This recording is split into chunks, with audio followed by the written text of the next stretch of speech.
Merci beaucoup pour cette opportunité de revenir sur cet événement important de la vie de notre secteur, le secteur de l'hydraulique et de l'assainissement.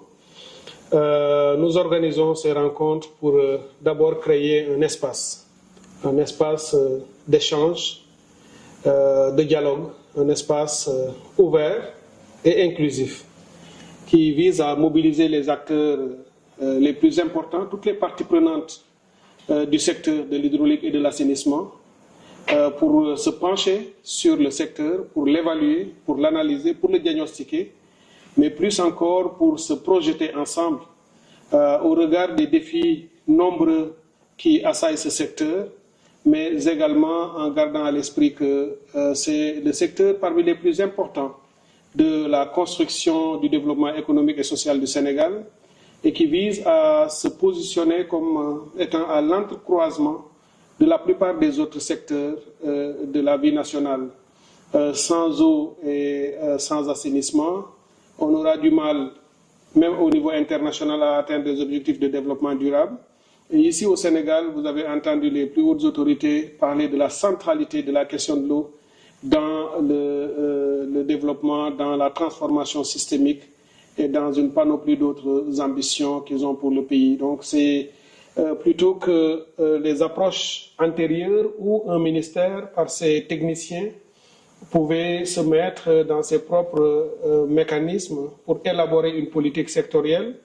Nos techniciens et experts ont les capacités et les compétences nécessaires pour le faire, mais nous avons estimé qu'une politique par essence, pour qu'elle soit inclusive, pour que la population se l'approprie, pour qu'elle soit disons, adoptée ou qu'elle prenne la couleur, les senteurs, la saveur et autres d'un peuple, il faut qu'elle soit faite par l'ensemble des parties prenantes. C'est cette démarche de co-construction, cette démarche de co-élaboration, ce processus interactif et itératif que nous voulons mettre en place qui va demain générer ou permettre d'engendrer, de créer, d'élaborer une nouvelle lettre de politique sectorielle dans laquelle les Sénégalais vont se retrouver, ce qui facilitera son portage et sa mise en œuvre. Donc l'enjeu, c'est essentiellement cela, avoir une nouvelle politique qui nous ressemble, puisqu'on aura tous, à travers les différentes composantes de la société, participé à son élaboration. Il y a également un autre enjeu important, c'est d'abord, d'ailleurs, ou essentiellement le choix du lieu. Pour la plupart du temps, quand on fait ce genre d'exercice, on le fait à Dakar, puisque les commodités sont là, puisque c'est Dakar et tout a l'air de s'y passer ici. Nous avons choisi de faire l'option de décentrer, de sortir de Dakar et de choisir Kaolack. Kaolack pour des raisons essentiellement deux. Kaolack est au cœur du pays, un carrefour d'échange. Kaolack vit très intensément les problèmes d'assainissement, tout le monde le sait.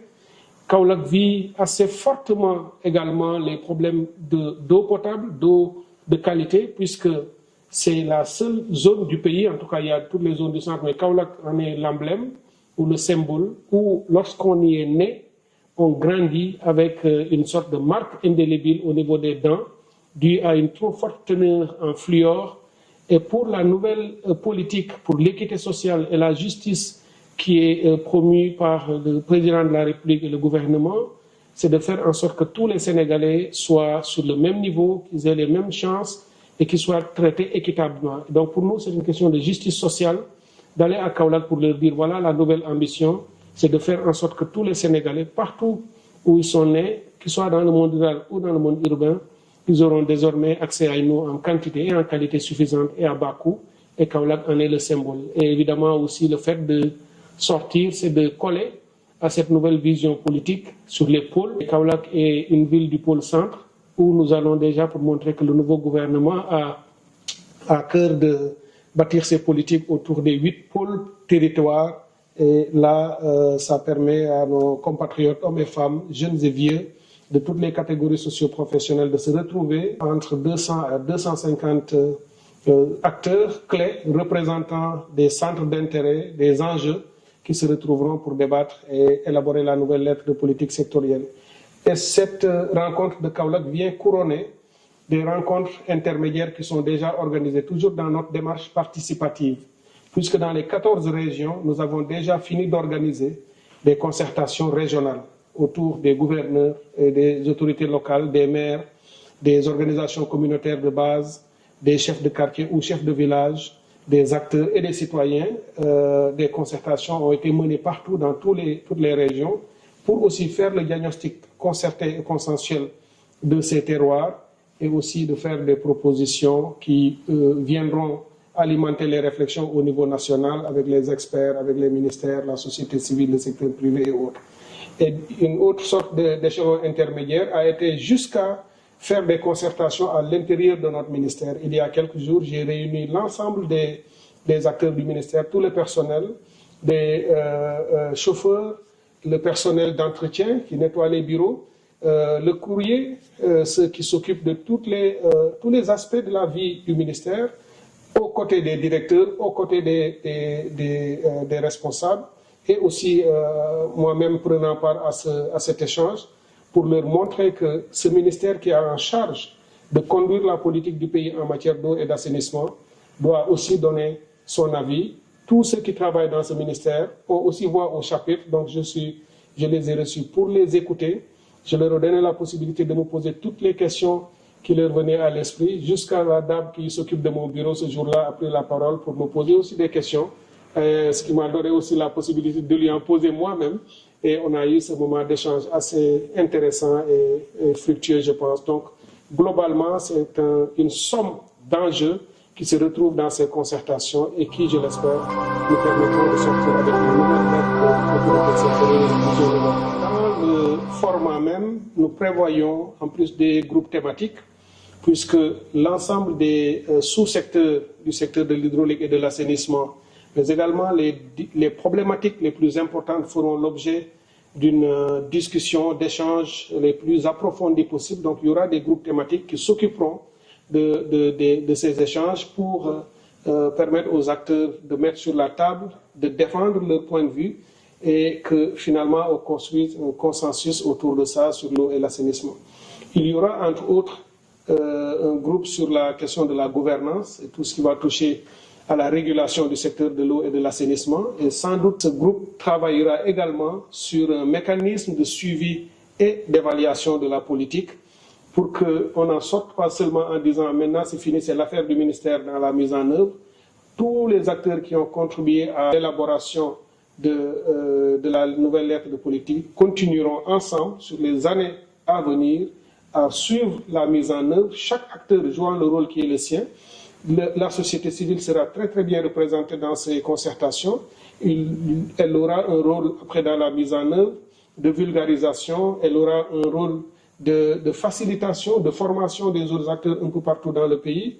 Elle aura un rôle de veille et de supervision du ministère. Elle aura un regard sur nous pour contrôler la mise en œuvre de nos propres engagements vis-à-vis du peuple sénégalais. Il y aura le secteur privé qui y sera, qui aura un rôle aussi dans la conduite des politiques, dans la mise en œuvre de certaines activités de travaux, dans la réalisation d'ouvrages.